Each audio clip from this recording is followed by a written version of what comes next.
Thank you very much, Mrs. Bowen, for playing for us. Junior School Executive Committee, Grade 1 teachers and interns, parents online, and of course, the most important people here today, our Grade 1s, our VIPs. Good morning and welcome to the Grade 1 induction service. To those of you that have walked the path of your daughters, I'm speaking to the mothers, to those of you that have walked the path of your daughters, this must be a poignant moment that I'm sure will be bringing back many fond memories. To Grade 1s, this is a very, very special day for you as you sit here in the chapel so smart in your new jibbers. You really are ready to begin your journey as a big Rodine girl. One day, when you are grown-ups, you will look back on your days at Rodine, and I'm sure you will remember many special times of your days here. To the parents of our Grade 1 girls, thank you for entrusting your daughters to us. We undertake to guide and nurture them, teaching them the values of truth, honor, freedom, and courtesy that Rodine is founded on, knowing one day that they too will have the opportunity to lead a life of significance beyond the gates of Rodine. Grade 1s, enjoy your very special service. I know that you've been practicing hard and I'm looking forward to hearing it. We are going to continue the service with Lily Plain, who is one of our upper fours, on the clarinet, accompanied by Nell Bowen, and she is playing Fantasy Pieces number 1 for clarinet and piano, Schumann. Thank you, Lily.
Thank you. Good morning, everyone. The Bible reading is taken from 1 Thessalonians 5, verses 16 to 18. Rejoice always, pray continually, give thanks in all circumstances, for this is God's will for you in Christ Jesus.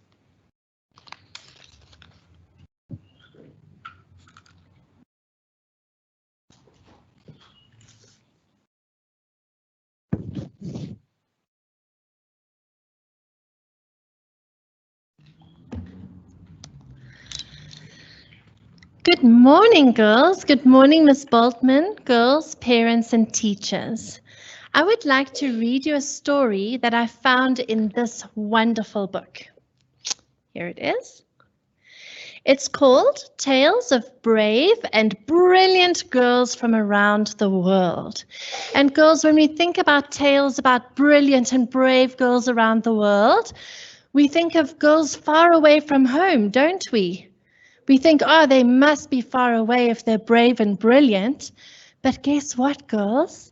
The story I'm going to tell you about is based on a folk tale from the Basotho people from Lesotho in southern Africa. The Basotho have a deep-rooted storytelling tradition called Letsomo. Traditionally, Letsomo were told by grandmothers to their grandchildren around the fire at night. And the story that I'm going to read to you is called Nana Bolele, Who Shines in the Night. Long ago, when our great-grandparents were still children, there lived 3 orphans, a girl named Takane and her 2 younger brothers. Their father had been a great and powerful chief, but he had died suddenly, and their mother had died when the boys were still very young. It was up to Takane to take care of her brothers. She was a sister, a mother, and father to them. Each day she ground corn to make salty pup, a delicious porridge. She cooked tasty oxtail stew and gathered water from the spring. She took care of them in a way she remembered her mother taking care of her. When the time came for her brothers to attend warrior school, it was Takane who took them up to the Mapato, the grass huts in the mountains, just as their father would have done. As they made the long journey, thick blankets wrapped around their shoulders, they talked of their mother and father and of their beloved grandmother. Do you remember the stories our grandmother told us? Takane asked. The brothers smiled and nodded. I always loved listening to the story of the Nana Bolele, said the eldest brother. Those fearsome dragons of the deep with scales as bright as starlight. And girls, I have to make mention of Miss Boltman's amazing skirt, which made me think of the story that I'm telling you today, because it shimmers in the light like these dragons' scales.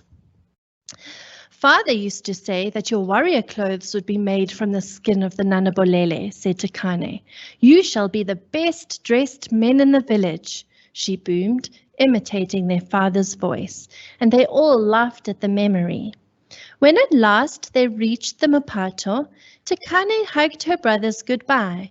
I'll see you again when the full moon has come and gone 5 times, she told them. You enter here as children, but you will leave as men. As the months passed, Takane adjusted to life without her brothers. It was a quiet, peaceful time. But one day, Takane's friend, who had been visiting her sister, returned with terrible news. She had found her sister's village all but deserted. The only people left were 3 terrified shepherds, who told her that huge, terrifying dragons came in the night and attacked the village. It was the Nana Bolele, they said. Their scales shone like starlight. When they heard the news, some villagers grew afraid. What shall we do? What if they come here next? Don't be silly, someone said. The Nana Bolele are a story and nothing more. They are as real as you or me, said a village elder. We should prepare ourselves for the worst. These dragons will find their way here eventually. This news weighed heavily on Tekane's mind, and by dawn she knew what must be done. As chief, her father would never have let such a threat loom over his people, and she wouldn't either. Tekane would slay the dragons. She sent word around her village asking for people to come together. When everyone gathered, she told them what she intended to do. The Nanabolele must be stopped, she said, and I ask you to join me on this journey. Tekane looked around at the faces of her people, unsure of who would step forward. From somewhere in the crowd, a man stepped forward and spoke up. "You're just a woman," he sneered. "What can a woman do? How can you take on the Nanabolele?" Tekane stepped forward to face the man. "Just a woman," she answered. "If my father were still alive, there would be no question that we should do this. I will show you what a woman can do, whether you come with me or not." And with that, Tekane left the gathering, even more determined to defeat the Nanabolele. Onto the back of an ox, she packed manganga jane, delicious sun-dried vegetables, and plenty of corn balls. They would give her energy, and she made sure to take a large calabash of fresh water. Sorry, I stapled the story together, girls. I'm so sorry about that. She strode confidently through the village where a large crowd had gathered. From the looks on their faces, she knew that she would be making this journey alone. "Don't do this," her friend said. "We do not expect you to take on this responsibility." An old friend of her father's spoke out. "This is not a woman's work. You are not a warrior. If you go through with this, you will surely die." A murmur of agreement rippled through the crowd. "Where will you even find the Nanabolele?" her friend asked. With a small smile, Tekane answered, "I have a good idea of where to begin, thanks to my grandmother's stories. I know them to be dragons of the deep water, so I shall begin by looking in the rivers and the lakes." Tekane walked for many days across the green landscape, and at last she came to a great river. She threw in a large piece of beef from her supplies and waited a few moments. Maybe these dragons needed some encouragement, she thought, and she began to chant. "Nanabolele, Nanabolele, the sons of the chief Nanabolele. They want shields, Nanabolele, clothes from your skin, Nanabolele, cloaks from your skin, Nanabolele. Rise up and fight, Nanabolele." Each day she did this at various rivers. First a frog told her to keep looking, and then a turtle told her to try the next river across. At dusk on the third day, while the crickets chirped and the birds sang their evening song, she came to the biggest river yet. Wearily, she took the last piece of meat and threw it into the river and began her chant. As her words died away, the waters began to bubble and churn. "This must be the Nanabolele," Tekane thought. She planted her feet and stood firm and readied her spear. But the dragons did not appear. Instead, a frail old woman rose from the water. "I'm looking for the Nanabolele," she said at last, "the shining dragons who live beneath the water. Do you know where I can find them?" The old woman showed her that they were deep beneath the surface of the water in a deep lost village far below. Tekane found herself in a magical hidden world below the water in which she was dry and could breathe air. The outside walls of the village houses were decorated with beautiful patterns, each one unique. But as Tekane took in more of her surroundings, she became more anxious. The village was deserted. There were no people working, no children playing, and no chickens scratching in the dirt. Tekane hid in a dark hole in the village and peeked through some old reed mats to see 5 writhing dragons come in. They had long, crocodile-like bodies that ended in pointed snouts and snapping jaws. In the dim light, their scales shone brightly like the stars, just as her grandmother had it described. At last, exhausted from their hunting, the Nanabolele lay down to rest, and before long were in a deep sleep. Tekane approached the largest dragon, her heart hammering in her chest. Her only hope was to slay the dragon while he slept. She managed to slay the large dragon, but she knew that she could not take on the other 4 who would wake up soon. She remembered her father's words, that the warrior clothes of her brothers would be made from the skin of the Nanabolele. She set to work collecting the brightly shining scales of the dragon she'd killed. When she was done, the old woman pressed a flat, round pebble into her hand. She warned Tekane to make haste, as the other 4 Nanabolele would chase her. You will know when they are close, when you see a cloud of red dust on the horizon. Then you must throw down this pebble. It will grow into a tall mountain. Climb on it before it gets too high. You will be safe at the top. Tekane thanked the woman while she gathered up the glowing scales and turned to leave. She offered the old woman her hand and told her to come with her, which she did. The 2 of them made their way to the surface of the water and up the banks of the river. They'd not gone far when they saw the cloud of red dust on the horizon. They were being chased by the Nanabolele. At once, Tekane threw the pebble onto the ground. Tekane and the old woman stepped up onto the mound of rock that burst forth.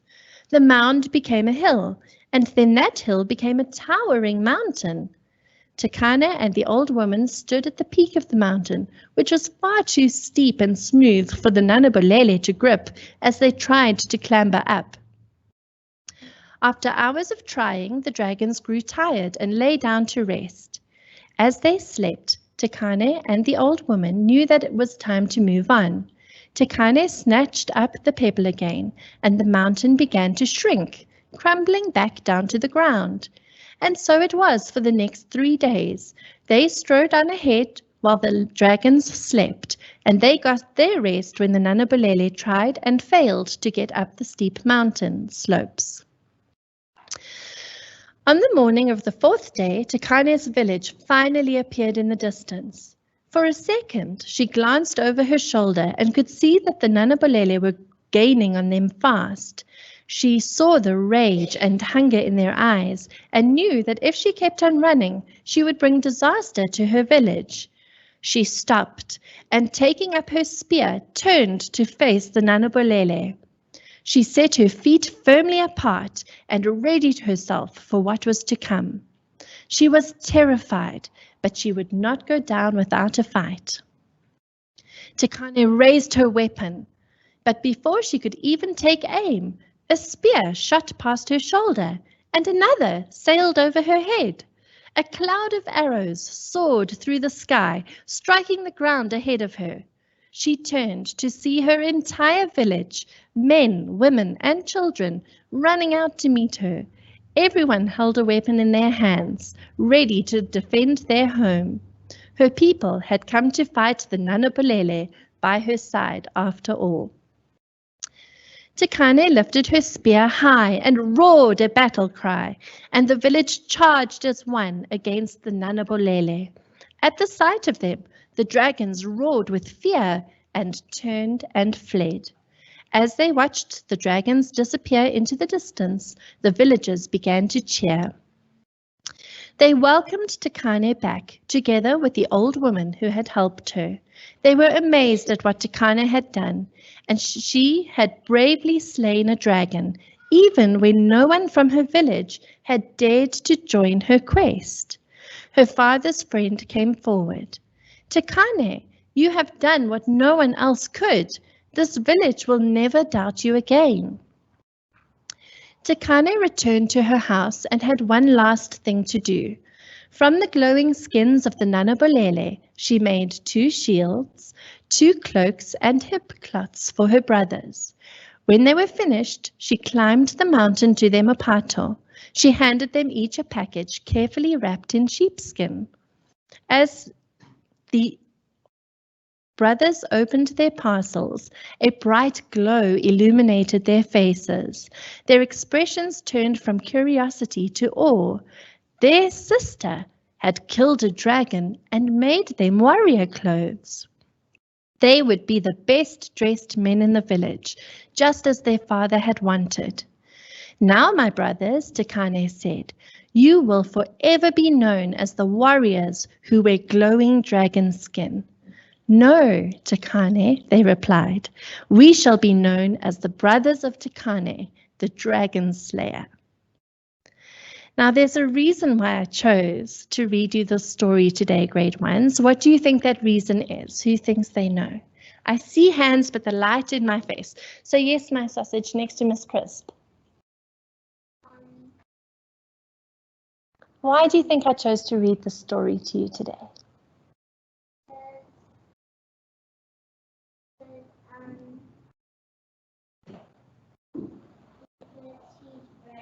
Because she's brave. And at the very back there, my sausage, I can't see who you are.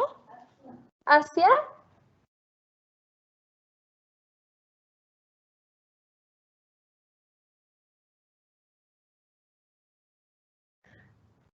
Sorry, Miss Crisp? Because it's about a dragon. Because it's about a dragon. Someone on this side, yes, my lovey? Because girls are also strong like boys. Oh, girls can be strong like boys. Girls, you're all right. I'm so sorry, I can't take all your hands. So I'm going to ask you to put them down. The reason is so that you can see how brave and brilliant girls can be. And like Takane, even if you are a little afraid on the inside, you get to do big things, girls. And you can succeed if you're patient, determined, and prepared. You can do absolutely anything you set your mind to because you are Rodine girls and because we, your teachers, your parents, your friends, we all believe in you so much. Okay. Right, today is a very special day for you and I'm just going to see what's next in the program. We are going to say some promises together, girls. Would you all like to stand, please?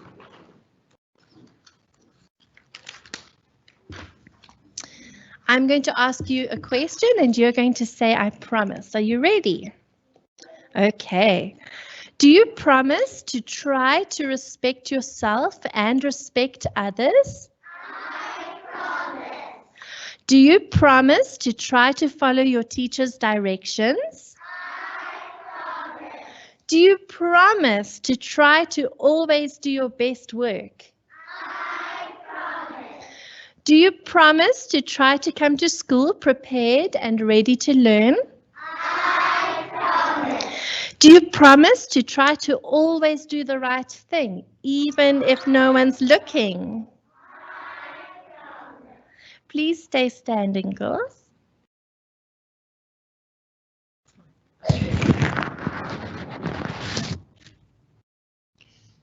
Wow, grade ones.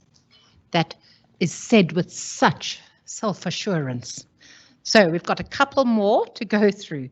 Grade ones, do you promise to live up to the school's values of truth, honor, freedom, and courtesy? We promise. Grade ones, do you promise to be worthy of the Rodine founders and the school? We promise. I am delighted to formally welcome you into grade 1 at Rodine School, South Africa. Congratulations.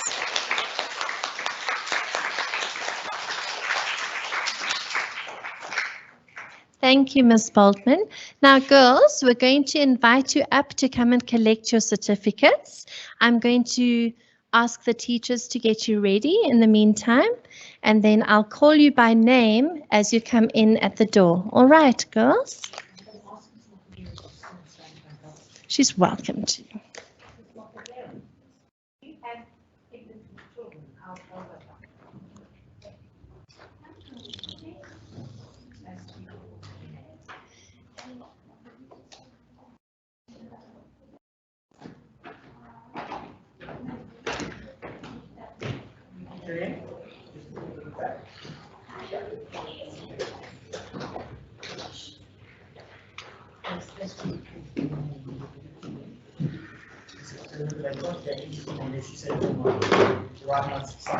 That's perfect.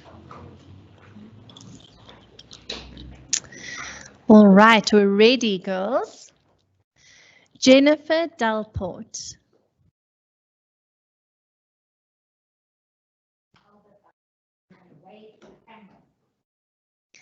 Georgina Fersen.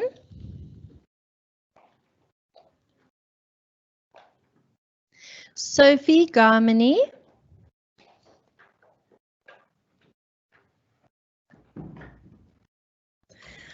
Ara Rai Gounder.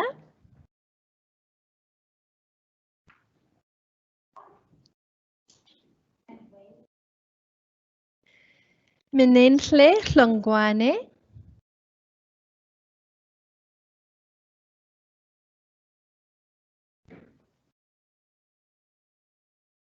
Danielle Lawrence.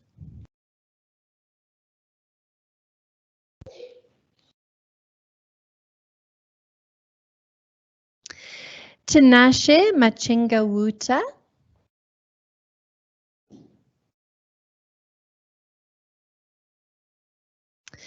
Motehi Masilela.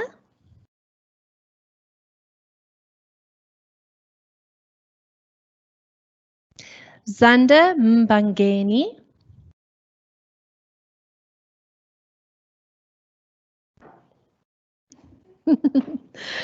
Maradi Meyer.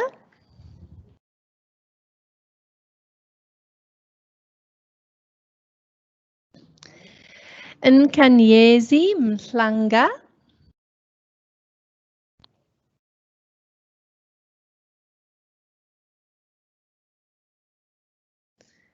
Atia Mia.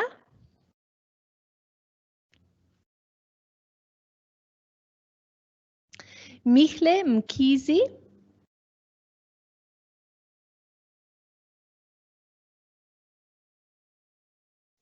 Grace Moyo.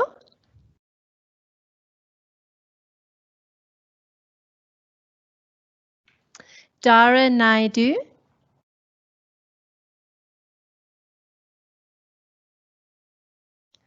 Scarlett Odgers.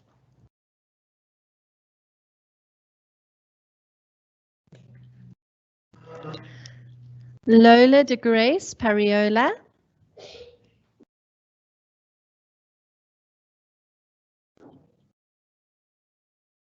Olivia Rainey.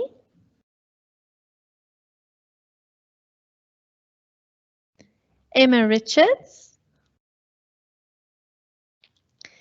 And Asia Cesarjan.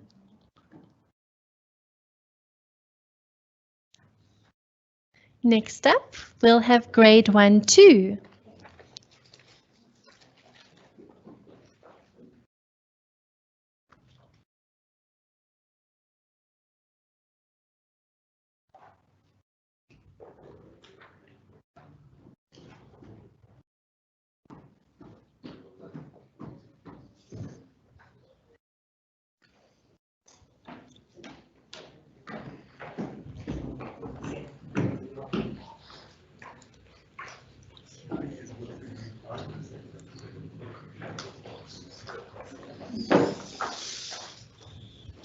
Right. Kalipa Bekwa.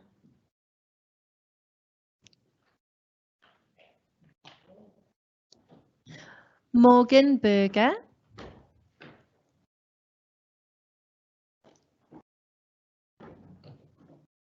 Victoria Berger.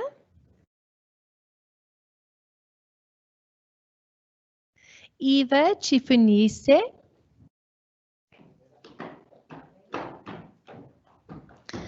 Cabo Chikane.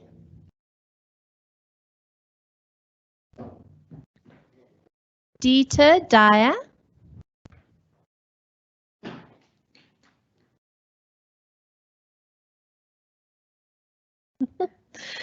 Kira Gibson.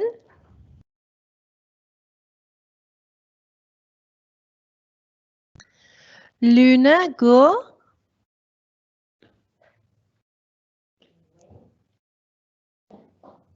Nomi Hlongwane.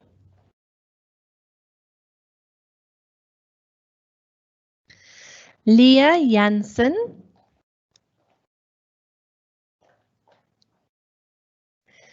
Surya Jatto,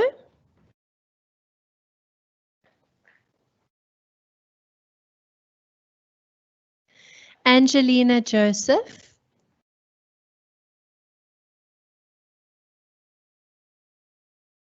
Sophie Rose Creel,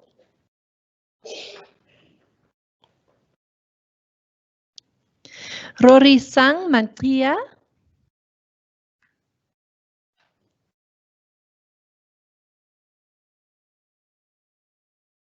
Nkavelo Manyike,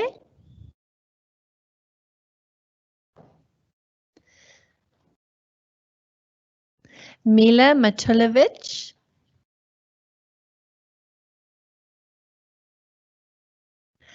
Leolata Mbui,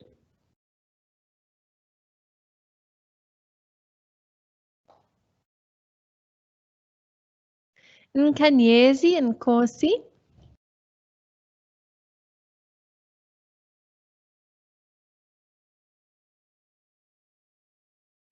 Roxana Poulos,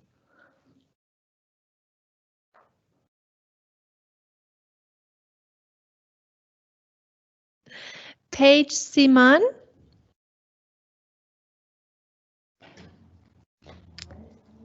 and last but not least, Monica Watermeyer.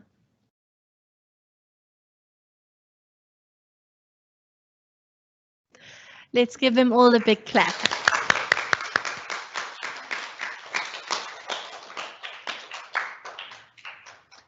Right, girls, I'd like to invite your teachers to come up to say the grade 1 blessing.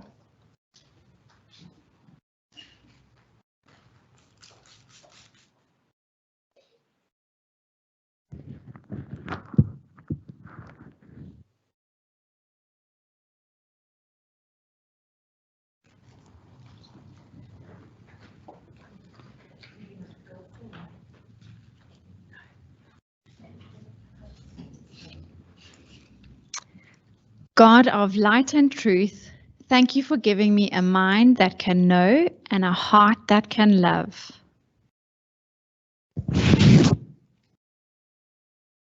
Help me to keep learning every day of my life, for all knowledge leads to you. Let me be aware of your presence in all things and at all times.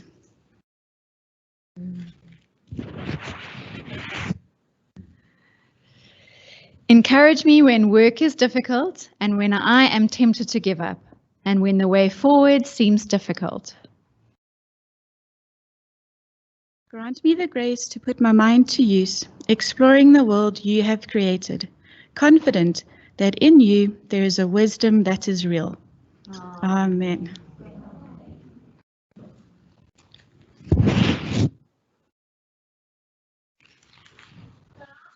Stand for your prayer.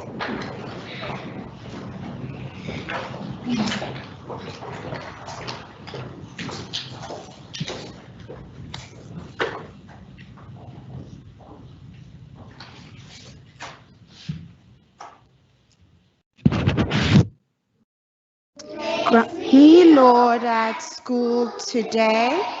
Make me glad to learn. Keep me gentle when I play. Let me wait my turn. Ithi ngizwe ngibone okunomusa kukho konke engikwenzayo. Sien die een wat my onderrig en sien ook al my maand. Amen.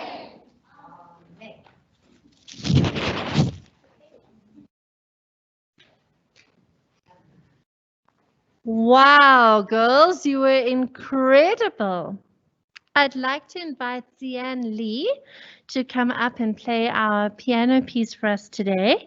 She's going to play a wonderfully cheerful piece called And Now Let's Handle, and I think it was written by Michael Proksch.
Lord, bless our school, that in working together and playing together, we may learn to serve you and to serve one another.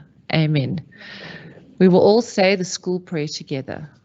Almighty Father, we pray for thy blessing upon the school and our sister school in England.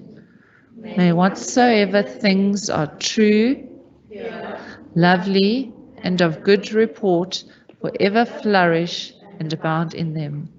Preserve to them an unblemished name, enlarge them with a wider usefulness, exalt in them love and reverence of all their members, and use them as instruments to thy glory, through Jesus Christ our Lord.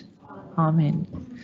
And the final blessing, and God is able to make all grace abound to you, so that in all things, at all times, having all that you need, you will abound in every good work.